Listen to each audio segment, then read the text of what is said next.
स्वागत है इस गहन विश्लेषण में। आज का हमारा मिशन बहुत ही दिलचस्प है। बिल्कुल। आज हम भारत की रक्षा, ऊर्जा, तकनीक और न्यायपालिका से जुड़े कुछ बहुत ही अहम विजुअल्स डिकोड करने वाले हैं। और साथ ही ग्लोबल जियोपॉलिटिक्स का एक ऑडियो सोर्स भी है हमारे पास। चलिए इसे थोड़ा विस्तार से समझते हैं।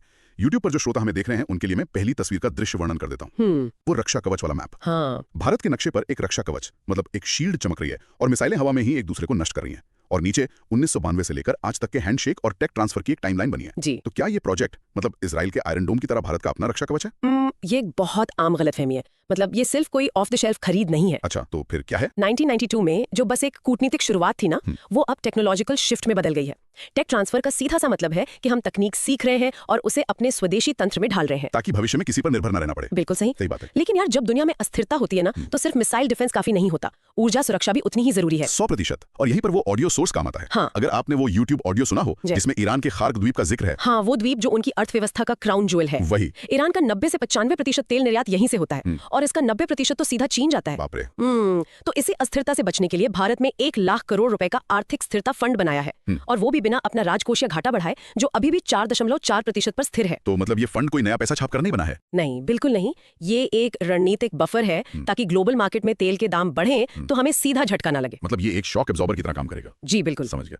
लेकिन दूसरी तस्वीर देखिए, प्रधानमंत्री मोदी और मार्क कार्नी हाथ मिला रहे हैं और पीछे जहाज और हवाई जहाज 2027 से 2035 के बीच 2 करोड़ 20 लाख पाउंड यूरेनियम लाते हुए दिख रहे हैं। साथ में 2070 के नेट जीरो लक्ष्य की घड़ी भी है। ये डील बहुत बड़ी बात है। मतलब ये हमारे भविष्य के लिए एक एनर्जी इंश्योरेंस पॉलिसी की तरह है ना? बिल्कुल। देखिए, यूरेनियम एक बेस लोड पावर सोर्स है। सौर या पवन ऊर्जा तो मौसम पर निर्भर करते हैं, लेकिन परमाणु ऊर्जा हमेशा चलती है। 2070 के कार्बन लक्ष्य के लिए ये रीढ़ की हड्डी है। सही है। अब ऊर्जा सुरक्षा के बाद बात करते हैं खाद्य और तकनीकी सुरक्षा की। यहाँ बात और भी दिलचस्प हो जाती है। हाँ, जो तीसरी तस्वीर है वो एग्री स्टैक के बारे में है।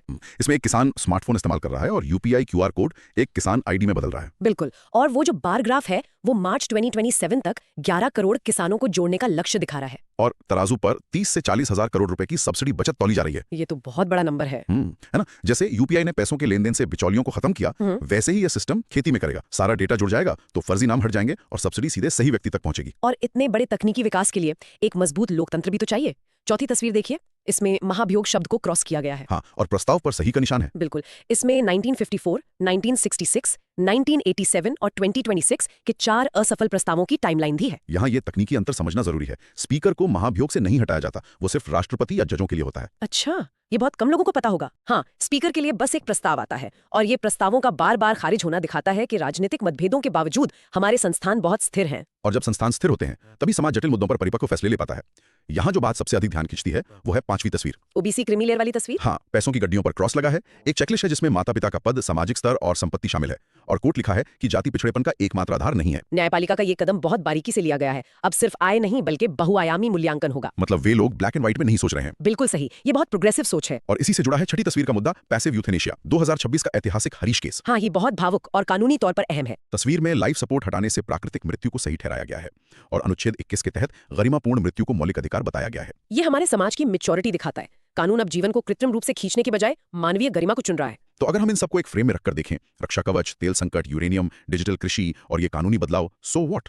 इसका मतलब क्या है? मतलब यही है कि भारत हर मोर्चे पर अपनी आत्मनिर्भरता तय कर रहा है।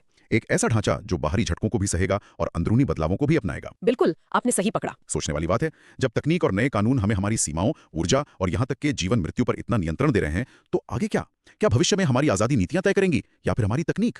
इस सवाल के साथ आज का ये विश्लेषण यहीं समाप्त करते हैं। विचार जरूर कीजिएगा।